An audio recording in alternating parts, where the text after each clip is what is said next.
नमस्कार। India debate में आप सबका स्वागत है। मैं हूं आशुतोष। दोस्तों, सहारा के निवेशक एक तरफ पलक पावड़े बिछाकर बैठे हैं।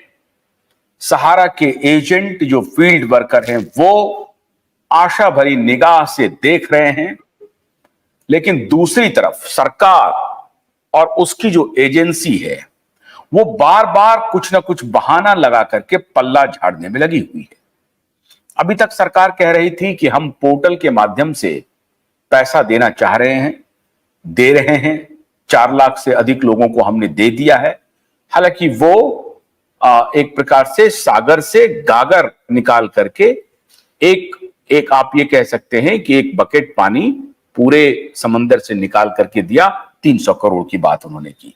4 लाख लोगों को दे दिया, लेकिन जो अमाउंट है वो 300 करोड़ है। ठीक है, 10,000 5,000 का उन्होंने वापस किया है, लेकिन अभी तो बहुत कुछ वापस करना है। इसी बीच में लेकिन जो सबसे इंपॉर्टेंट बात है कि सेबी का एक फरमान आया है।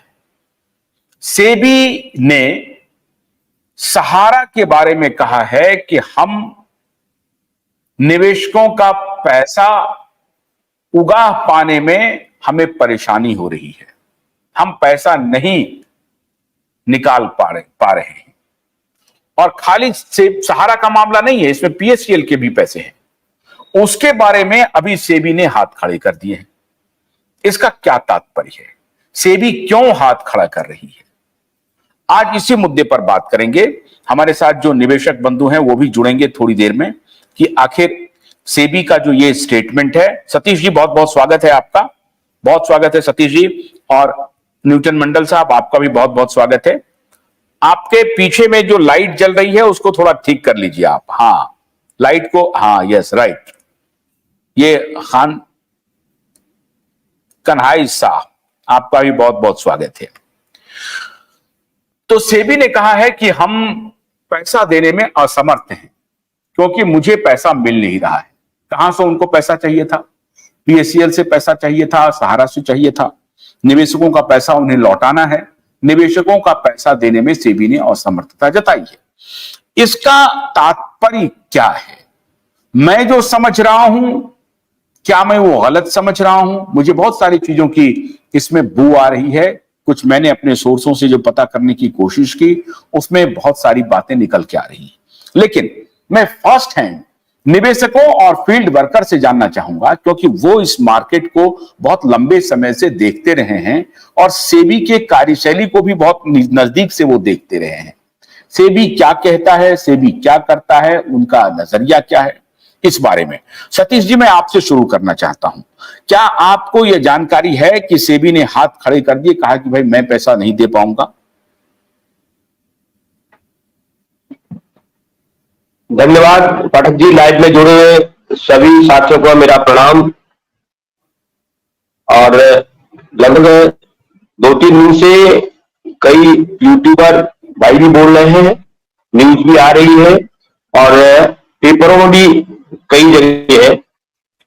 देखिए सर, जहां तक हम समझ पाए हैं तो सबसे पहला मुद्दा जो था पीएसएल का था। वो 2014 से पोर्टल लेके आए थे और पोर्टल में कई लोगों ने पल्स का लॉकिंग किया और लॉकिंग करने के बाद 2014 यानी 6 साल वो और 4 ये 10 साल होने को आ गई। 10 साल के दरमियान उन्होंने मात्र जो पैसा दिया है 100 रुपए से लेकर के 19,999 तक पैसा वो दे पाए, क्योंकि 19,999 तक का पैसा भी बहुत कम गया। और ऐसा कहीं भी सुप्रीम कोर्ट का ऑर्डर नहीं था सेबी के लिए कि सारा रियल एस्टेट और हाउसिंग बॉन्ड का जो पैसा देना है कि आप उसको पोर्टल को बंद कर दें, क्योंकि ज्यादातर तो real estate housing bond conversion हो गया। लेकिन जिन लोगों के पास आज भी हजारों करोड़ की पेंडिंग पड़ी हुई है, अब वो आखिरकार जाए तो जाए कहां? पोर्टल उनका बंद हो चुका है। सहारा पेपर ले भी नहीं रही है और दे भी नहीं है। सहारा तो किसी का पेमेंट नहीं दे रही। तो ये तो सीधा सीधा भारत सरकार की, चाहे सेबी हो चाहे सीआरसीएस हो, लेकिन तो उसी के अंदर आती है। और सेबी वास्तविक पल्ला झाड़ना चाह रही है पैसा कंज्यूमर का न देने की वजह से।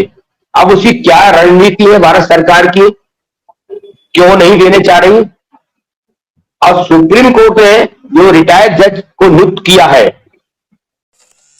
गन्ने की कड़ी बुनियाद, जिसे मराठी में खुडक्या और कुछ उत्तर भारत के क्षेत्रों में खुटकी भी कहा जाता है, उसे केवल भोलानाथ का 2-in-1 बैटरी ऑपरेटेड हार्वेस्टर कम ब्रश कटर आसानी से और बिना रुकावट के काट सकता है।